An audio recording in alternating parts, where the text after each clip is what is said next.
प्रिय छात्रों, एक प्रयास चैनल पर आप सबका स्वागत है। आज हम आप सबके साथ बिहार में विदेशी यात्री जो लोग आए हैं उनके बारे में यहाँ पे डिस्कशन करेंगे तथा साथ में ये भी देखेंगे कि किन विदेशी यात्रियों पे आधारित प्रश्न बीपीएससी में सामान्यतया पूछे गए हैं।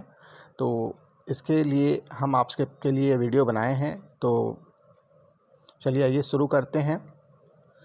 विदेशी यात्रियों की बात की जाए तो सबसे पहला जो प्रमुख नाम है वो मेगास्थनीज महोदय का आता है, जो कि सेल्यूकस के दूत थे। 315 ईस्वी में चंद्रगुप्त मौर्य के समय बिहार में आए थे ये। इन्होंने पाटलिपुत्र शहर के प्रशासन और वहाँ के लोगों के रहन सहन के बारे में बताया है और इस चीज़ को इन्होंने इंडिका में लिखा है।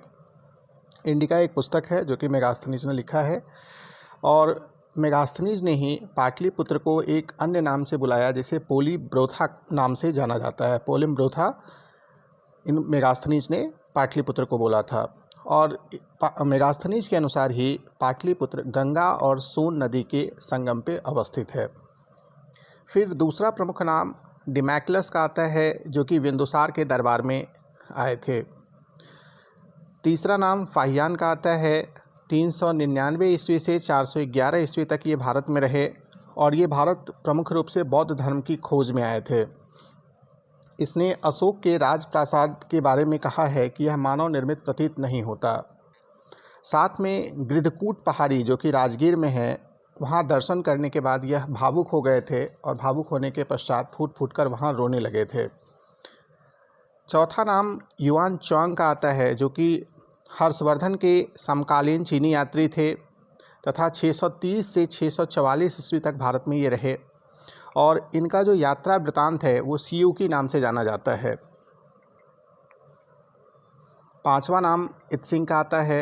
इत्सिंग 673 ईस्वी में भारत आए थे। छठा नाम धर्मास्वामिन का है। इनके अनुसार तुर्कों का आक्रमण उस समय बिहार में होता रहता था। सातवां नाम मुल्ला तकिया का है जो कि अकबर के समय आए थे और जौनपुर से बंगाल तक की इन्होंने यात्रा की थी। आठवां महत्वपूर्ण नाम अब्दुल लतीफ़ का आता है जो कि एक ईरानी यात्री थे। 1600 ईस्वी के आसपास ये आए थे तथा गंगा नदी मार्ग से आगरा और से लेकर राजमहल तक की इन्होंने यात्रा की थी। मोहम्मद सादिक की बात की जाए तो मोहम्मद सादिक दूसरे ईरानी यात्री थे जो बिहार आए थे और 1619 से 20 के बीच में इनके पिता पटना के दीवाने खालिस नियुक्त हुए थे तथा इन्होंने भी अपने यात्रा वृतांत को लिखा है जो पुस्तक सुबह सादिक में मिलता है। 10वां नाम मुल्ला बहबहानी का है। 19वीं शताब्दी में ये आए थे तथा ये ईरानी धर्माचार्य थे। बेसिकली धर्म के प्रचार के लिए आए थे। पटना को इन्होंने भारत का स्वर्ग एवं जन्नतुल हिंद के नाम से पुकारा तथा इन्होंने भी अपना यात्रा वृतांत लिखा जिसे मिरतुल अहवाल के नाम से जाना जाता है। अगला नाम रॉल्फ फिंच साहब का आता है जो कि 1585 से 87 ईस्वी के बीच में बिहार आए थे और ये एक अंग्रेज यात्री थे। इन्होंने कहा था कि पटना के लोग ज़मीन खोदकर सोने की खोज करते हैं। बाद में ये चीज़ प्रूफ हुआ कि ये शायद ये गलत चीज़ बोल करके चले गए थे क्योंकि उस समय बिहार में सोने की खोज न हुआ करती हो। अगला नाम पीटर मुंडी का था जो कि शाहजहाँ के काल में 1628 से 1634 ईस्वी के बीच में आए थे तथा इन्होंने मयूरपंखी का प्रयोग किया था जो कि एक प्रकार का जहाज़ होता है जिसमें सामंत लोग गंगा की सैर किया करते थे। अगला नाम मैनरिक का है जो कि 17वीं शताब्दी के पूर्वार्ध में आए थे तथा उन्होंने पटना नगर की आबादी को 2 लाख के करीब बताया था। अगला नाम जॉन मार्शल साहब का आता है जो कि एक अंग्रेज यात्री थे। इनका व्यवसाय प्रमुख रूप से चिकित्सा था। 1670-71 में भीषण अकाल के समय ये आए थे। अगला नाम मनुची का है जो कि एक इटालियन यात्री था और वह पटना आया था शाहजहाँ के काल में। अगला नाम ट्रवर्निए का है जो कि एक फ्रांसीसी यात्री था। 1665-66 ईस्वी में पटना आए थे। एक और नाम बिशप फीवर का आता है जो कि अंग्रेज़ पादरी थे। 1824 में बिहार आए थे। और भी कई अन्य नाम हैं लेकिन वो उतने महत्वपूर्ण नहीं हैं। अब अगर इन सभी 17 जो विदेशी यात्री बिहार पे आए थे, मूल रूप से बिहार के बारे में और वहाँ जो उस समय शासन प्रशासन चल रहा था और जो धर्म का प्रचार प्रसार हो रहा था, इन सारी जिज्ञासाओं के साथ ही ये लोग विदेशी यात्री बिहार आए थे। जैसे मेगास्थनीज महोदय जब आए थे, उस समय ये यहाँ की प्रशासनिक व्यवस्था को देखने आए थे चंद्रगुप्त मौर्य के समय, कि आखिर कैसे यहाँ के लोग रहते हैं, क्या रहन सहन है, कैसी प्रशासनिक व्यवस्था है, कैसे इनका साम्राज्य चलता है, जिसको उन्होंने इंडिका में बताया भी था। चीनी यात्री लोग जो बिहार आए थे, उनका मूल उद्देश्य बौद्ध धर्म पर और बौद्ध धर्म की शिक्षा के ऊपर विशेष रूप से ध्यान देना था कि कैसे बौद्ध धर्म का प्रचार प्रसार हुआ और सभी जगह फैला। ईरानी यात्री जो बिहार आए थे, उनका मूल उद्देश्य बौद्धिक जीवन एवं परिस्थितियों पर ध्यान देना था। और यूरोपीय यात्री जो आए थे, उनका मूल उद्देश्य यहाँ पे व्यापार और वाणिज्य पे ध्यान देना था, जो कि बाद में डच, पुर्तगाली, डैन, फ्रांसीसी और अंग्रेज़ों के रूप में भी देखने को मिलता है। तो इस तरह से बिहार शुरू से ही विदेशी यात्रियों के जिज्ञासा का केंद्र रहा है।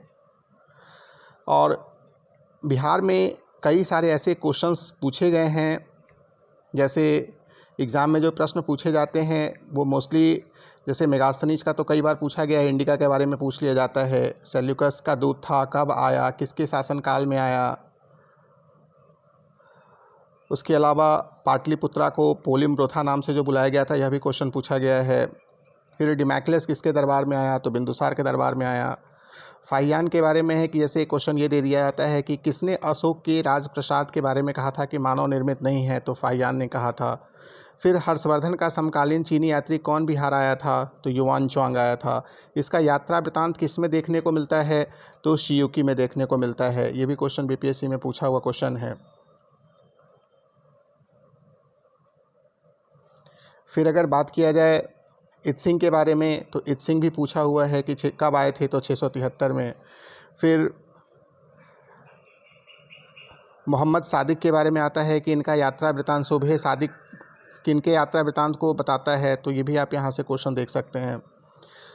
फिर मुल्ला बहवानी जो है, उनका यात्रा वृतांत